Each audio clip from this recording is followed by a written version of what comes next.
They called me a liar, a drama queen, a mistake, but they forgot one thing: scars don't fade, and neither does the truth. The first time my sister Savannah pressed a hot curling iron into my back, I was 12.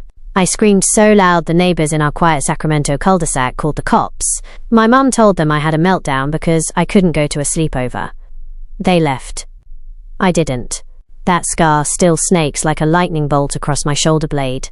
I remember the sizzle, the hiss, the smell of my skin, but what stayed longer than the pain was the silence. No concern, no questions, just Mum's voice from the kitchen. Clean that up before your dad gets home. And stop howling like a stray. Please like this video and drop a comment telling us where you're watching from.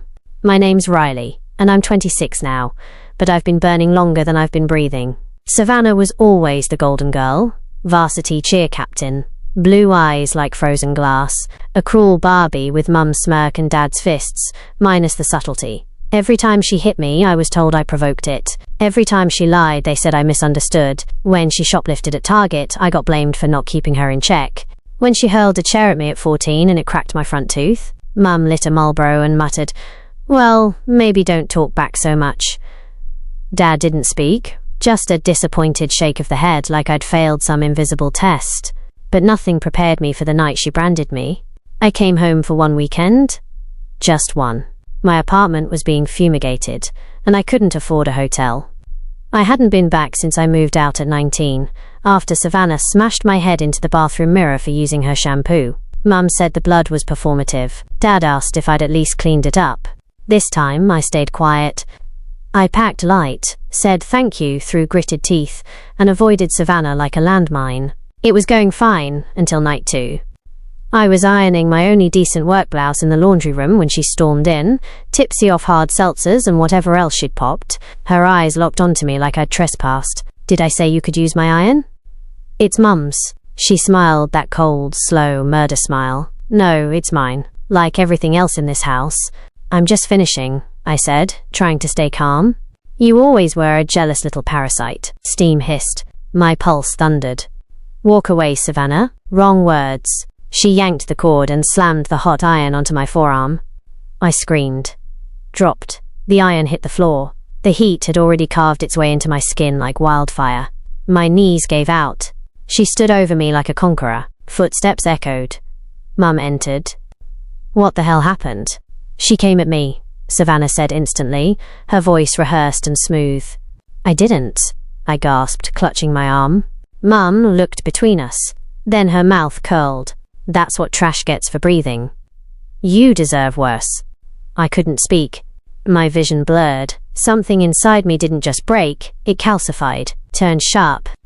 I stood up, looked her in the eye. "I'll be gone in 5 minutes," I said.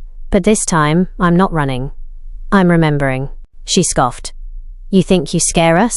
No, but you'll learn that even parasites can leave you hollow." I left the blouse, took the truth. I didn't go to urgent care.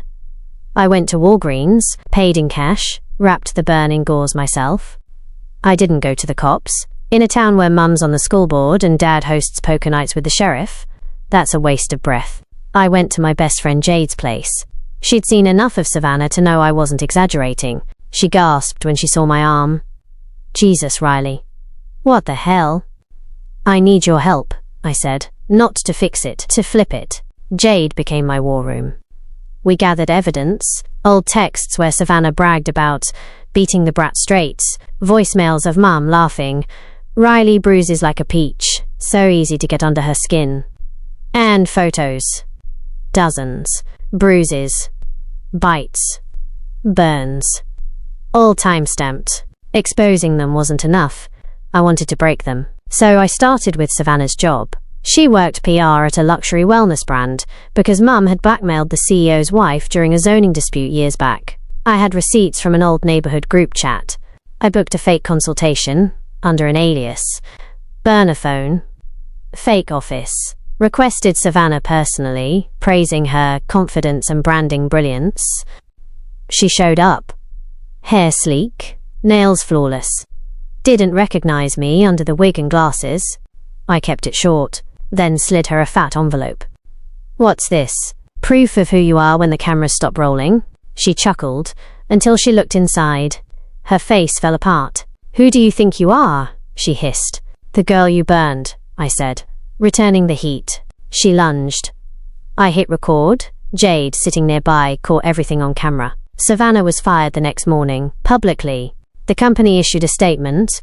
"We take character seriously." Next up, Mum. She lived for two things, her Sunday image at church and her annual fundraiser gala. I bought a dress. Showed up with a smile. Waited. Right as she was awarded Mother of the Year, I handed the MSA a USB. This was submitted anonymously for tonight's Honesty tribute. Footage rolled. Photos. Burned skin. Audio of Olivia sneering. Mum calling me a born mistake. The room went silent. Mum froze. I leaned in. "That's what trash gets, right? Enjoy the applause." She fled the stage. By sunrise, the sponsors dropped out. Her church board asked her to step down. Olivia tried to twist it online, claimed I was unstable. Jealous. But the internet turned. Hard. Comments poured in. "You abused your sister, then cried when she healed louder." Her followers dropped. Her brand deals vanished. Her landlord, an old school friend of mine, evicted her. In a week, they had nothing. No income, no support, no escape. But I wasn't finished. They had burned my future.